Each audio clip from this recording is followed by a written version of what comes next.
Hai, hari ini Sofia nak cerita kenapa Deuter Trail 20SL menjadi kegemaran orang ramai. So, jom kita tengok.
Untuk bag Deuter Trail 20SL ni ada dua color option, iaitu black graphite macam yang saya pakai ni dan juga merah navy.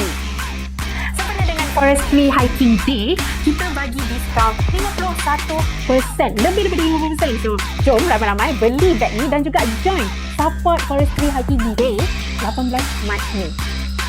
So, korang tunggu apa lagi? Jom ramai-ramai visit go.com.my sekarang untuk membeli Deuter Trail 20SL dan juga jangan lupa beli juga tiket official jersey Forestry Hiking Day.